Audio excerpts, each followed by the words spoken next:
Welcome to Beyond the Press Release, a production of Gorecom, in which we speak to small cap executives right after they put out important news. With us, we're happy to have them back again. In fact, we got three press releases to talk about, but one big one today. Rob Anson, CEO and founder, Loop Insights, trades on the TSX Venture under the stock symbol MTRX, and for our friends in the US, under RACMF. Rob, three big press releases. Welcome back, man. Hey, George. Happy Monday to you. Great pick on the Super Bowl. You and I had a little signal bet going on there, and you picked the Bucks from day one. So congratulations on that. No, it was a great game. Great defensive, great execution, and it was a nice time yesterday for sure. Kind of reminds me of Loop by the end of 2021. Everyone will be saying the same thing. You're going to be the Tom Brady of the software world. First big press release, the one that went out today. Loop Insights signs 4-year venue management agreement through Telus IoT Marketplace with Big White Ski Resort, one of Canada's top 5 ski resorts. Potential generate together 7.2 to 9.6 million in new line revenue for Loop and Big White. Before we get into the details of that, how big is it? Because I know tourism is a big part of your push as well, to be able to land Big White, one of the top 5 in Canada, talked about everywhere. Even I did my research because I'm not a skier. It's huge. What does it mean to land Big White from a company standpoint? Well, I think it's perfect timing for many reasons. Obviously, it goes to the third-party validation of the value, already with Telus. These are the kind of deals, obviously, that they bring to the table. This is their piece of the puzzle, if you will, that brought this to us through the marketplace. When we look at Whistler right now with all the clusters and outbreaks, which is owned by the Vail Group. So there's a lot of good opportunities here. We start to look at the tourism and the reopening. Obviously with COVID is a small part of this, but as we move towards the personalized engagement and the testing and the rest of the stuff, it really goes to why I built this venue management platform. And, as I said, we had built this ahead of COVID, as you know. But when you start to look at now the puzzles, the pieces of the puzzle coming together for that complete system that enables not only health and safety, but economic recovery, personalized engagement, and mobile usage. This is why Telus was so excited about what we were doing.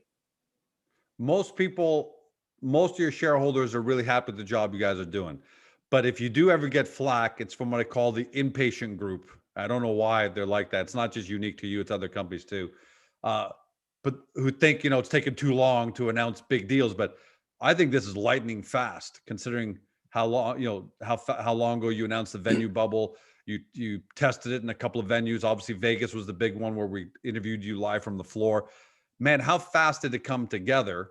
And what does that say about, again, the third-party validation that you guys have what all these big venues need? Yeah, I could care less about the impatient people, as you put it. Like, honestly, I answer most people. I'm pretty quick now on delete. I just don't care. Like I said, I'm building a long-term sustainable business, and it's piece by piece. It is what it is. Like I said, there's people that buy, there's people that sell, and there's people that try to control these billboards and whatnot with whatever. But like I said, for us, George, it is very quick. We are trophy hunting. This is one deal. We've got Telus's national sales team. We've got the acquisition group now in full force out there. Just finished our big presentation with them and sales demonstrations and support and all of that. So, this is what gives us a lot of confidence moving forward. It's just not us. It's, the power of the Telus brand, of course, that's out there selling it and bringing the credibility to the table. I mean, Big White had no idea who we were. Just the direct access to the customers and network is key. And for all, that's what I was looking for. And for all the the diehard supporters who believe in you guys, love what you guys are doing, this is finally an indication of what Telus is capable of, right? We've got to presume that they were speaking to Big White. They're speaking to a lot of big white style size enterprises, correct? And does this kind of, carry that message now? Yeah, well, this was the first one, George. Like I said, it's about traction and momentum. You know that, right? So, like I said, the hardest one's always the first one with them. Just like BDG, it got one, and then there's the next one, and the next one, and SG Retail with Steve Gray in the UK. We're working on number 3 now with him already. So no, I'm very excited about today. It gives us the data. It gives us a great customer to start with. I've actually had some people today tell me that this revenue is completely insignificant. Like I said, good luck to them. Tell them to go build an enterprise that brings in just one contract like this. That's why it makes me laugh, right? It's focus and execution is all I care about. So we'll carry on and do our thing, and people will be happy or they won't. It is what it is. And like I said, this isn't a 7-day, 10-day, flip, if you will. This is a long-term investment, and it should be. We have a lot of great shareholders that understand that. It's not today where we are; it's where we finish, and I can guarantee you it will be all right. So that's great. That's tucked away. It looks like, if I had to guess, Telus is a big organization. They've got the acquisition group. There's probably more coming out of them. I would be surprised if there wasn't. So let's leave that there. Move on to the next one. You mentioned Steve Gray and SG Retail. That's our partners out of the UK. And I'm gonna read off here. Loop Insights enters into first pure e-commerce pilot with UK's leading online electronics retailer, Maplin. So that's another Steve Gray, SG Retail. Before we go into Maplin, because there are a lot of new people, how important is this partnership with Steve Gray? How big of a player is SG Retail in the UK as a channel partner for Loop? Yeah, Steve's iconic. He's a legend.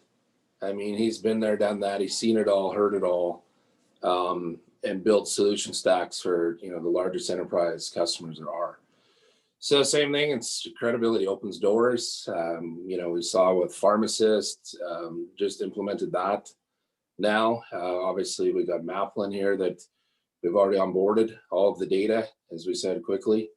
And we're working on a few other very large scale opportunities with Steve and his team over there. And it's exciting to me because it's very diversified, and it shows the power of what we're doing, not just from Fobi and our IoT device, but from our cloud. The Maplin is, there's no Fobi. I mean, I want to talk to you about that. It's pure e-commerce. Yes. Yeah. I mean, I had hundreds and hundreds of emails. Oh, what is this going to cost with Fobies? And there is no Fobi. This is pure data ingestion and pure machine learning and AI algorithms to be able to give them, understanding of all their supply chain and inventory management and their marketing and the rest of it. So this is pure software. And, this sets us up nicely as we announced previously some of our Shopify integrations and projects that we've been working on in the background. This is a very big step for us now to be on the table with UK's largest electronic chain. I mean, they resemble much of a Best Buy. They've had hundreds of stores. They've now transitioned to consolidate into pure e-commerce. And we're starting to see this a lot. We get a lot of requests now of groups that are looking to transition. And of course, now you've got multiple different silos of data. How do we, connect that all into one-time application? So there's a lot of good stuff that comes from this. Was pure e-commerce on the table before? Because I don't recall you and I ever speaking about pure e-commerce. I guess we always pictured it as, traditional retail bricks and mortar that needed to port their people into their e-commerce.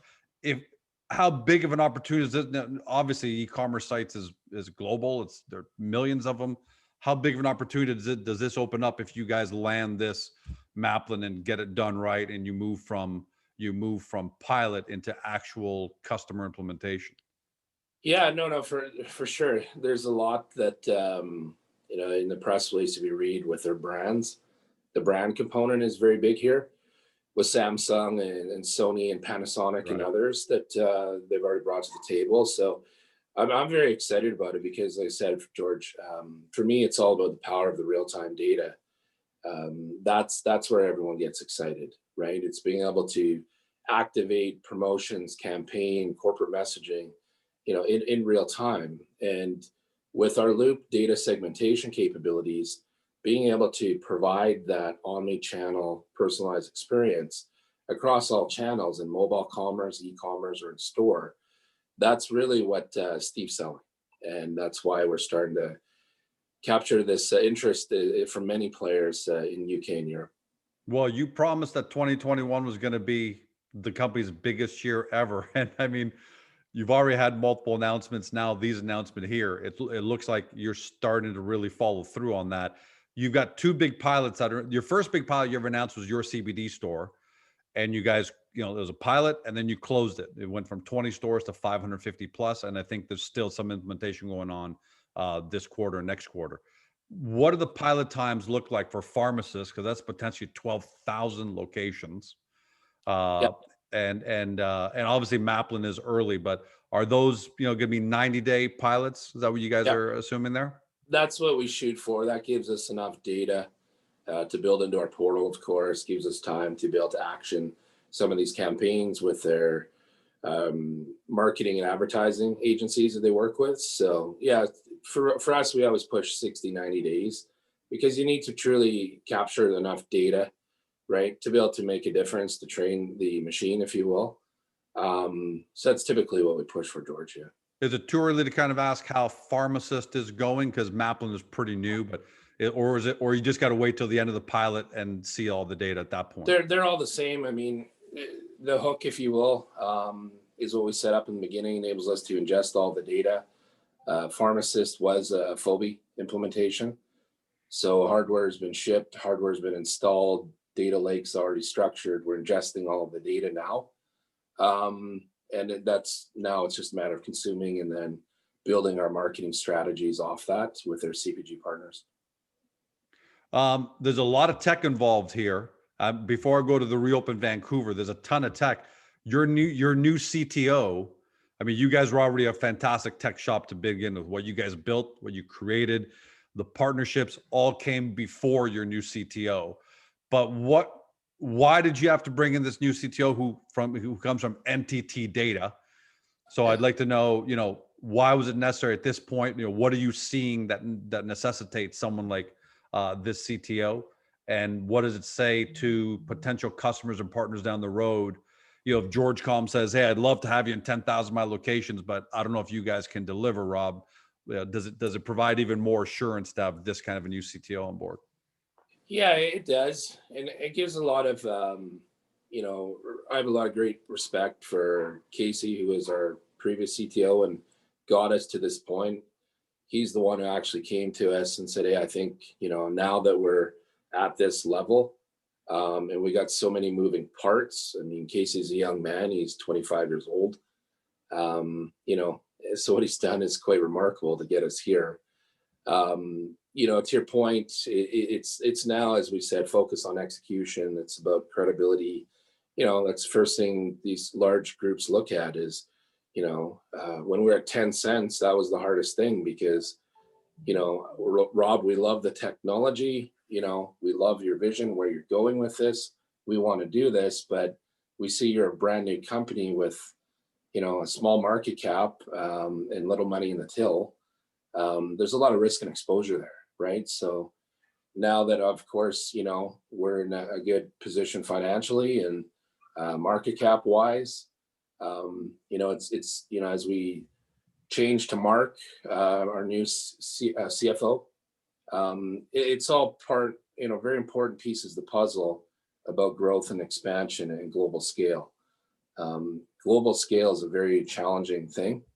And that's exactly what we're positioned now for. So having Tamer come on board, it brings a great deal of credibility, obviously through NTT, and that helps us tremendously with what we're working on with them.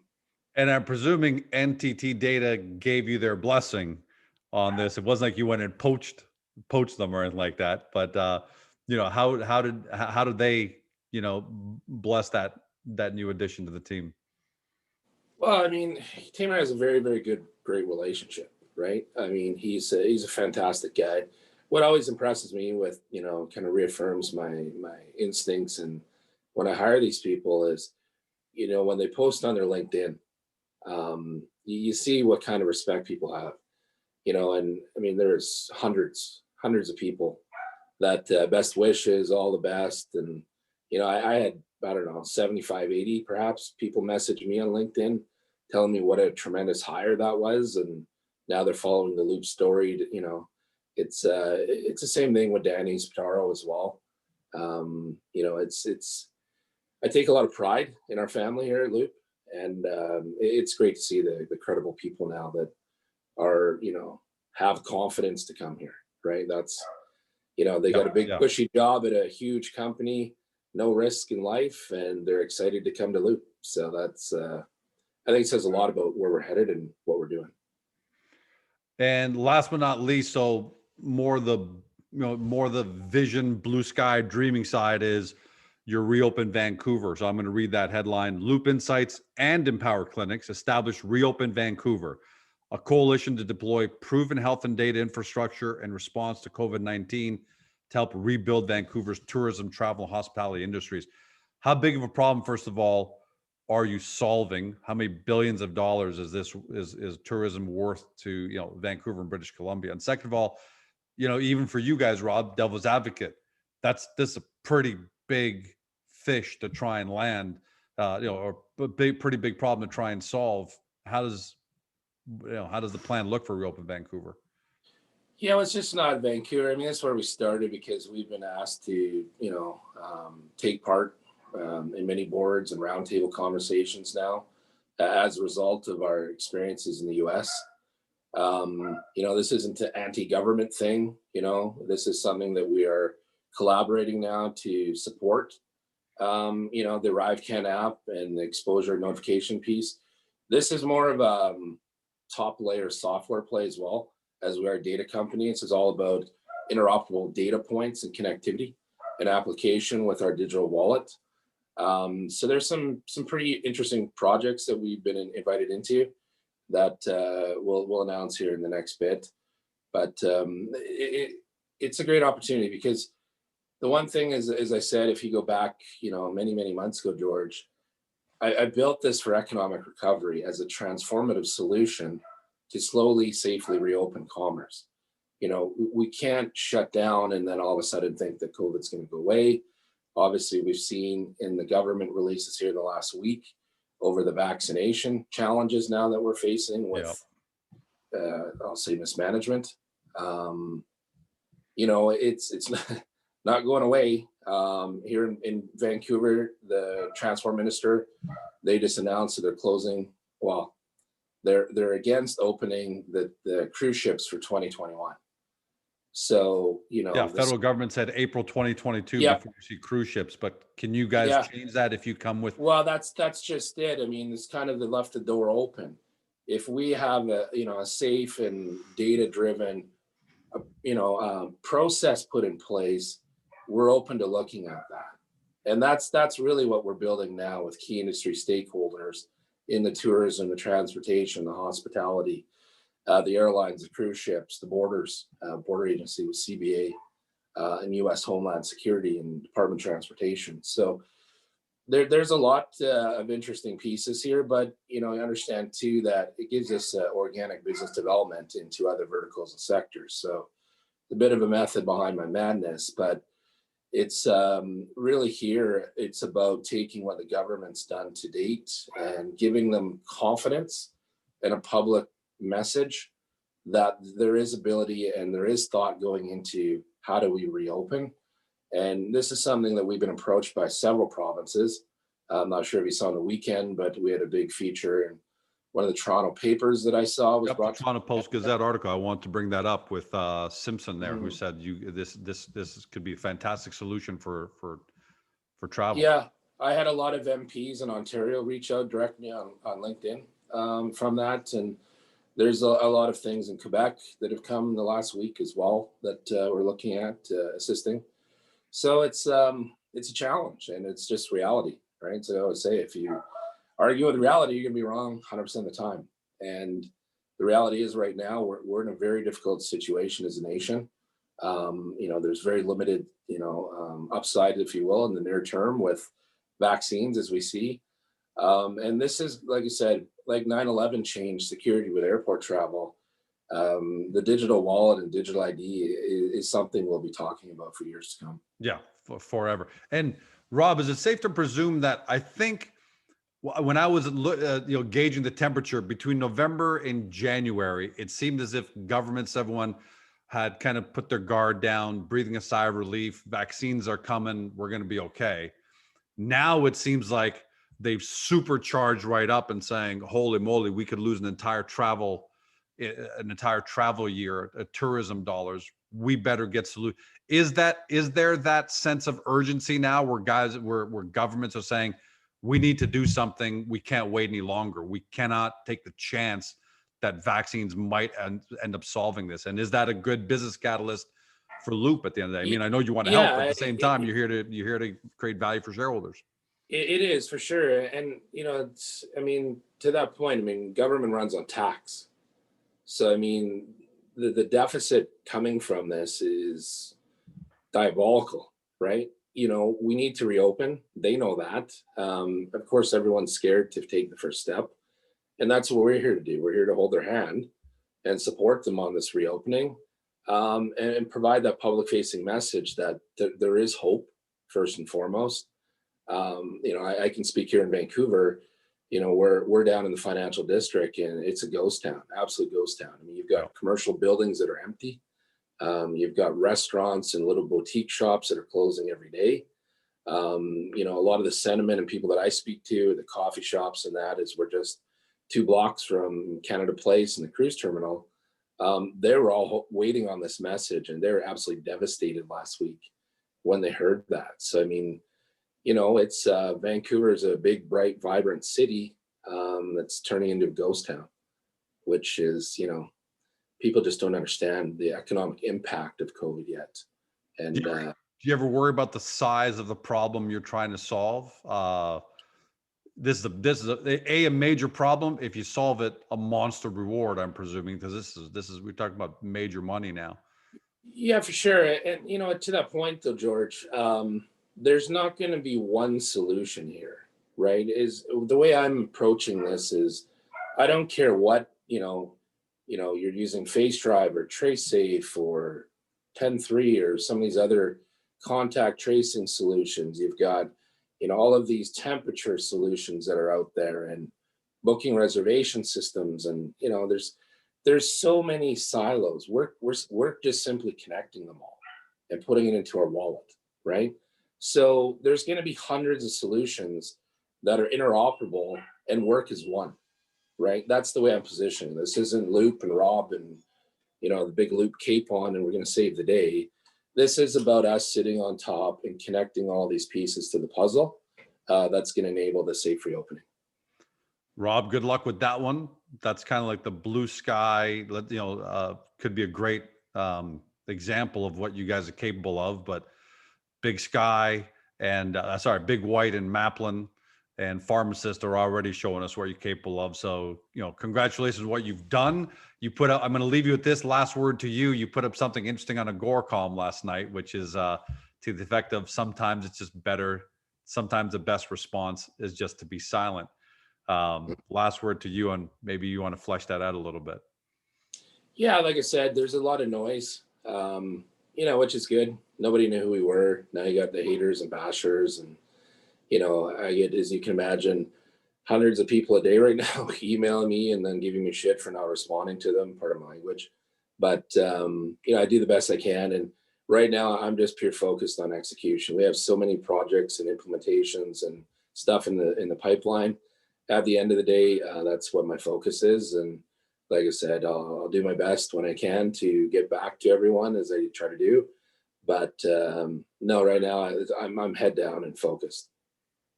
And a reminder to everyone at home, look, guys, I'm assuming as shareholders, you want Rob and his team running the company. You want him on as many Zoom demos, as many closing conference calls as possible. So post your questions to the Loop verified forum on Agoracom. Simple as that. Everyone sees the question. Everyone's going to see the answer. Loop and the guys can provide you answers there. One to many versus one to one, inefficient, wasting Rob's time. So take advantage of that. and help the company. Thanks for joining us today, everyone. You know what to do next. If you're new, do your due diligence, get to Agoracom, look up the Loop Insights Hub, take a look at the profile page, all the information we have there. I think the best due diligence you can do, though, is get to the broadcast center and watch the interviews we've done with Rob over the last 6 months. Trust me, watch them or go on a long walk, long drive, listen to them to really understand the power of where the company's going. And of course, make sure from there, from Agoracom, link over to the Loop Insights website to do your final due diligence. Hopefully you discovered your next great small cap tech company. Thanks for joining us. Have a great day. See you next time.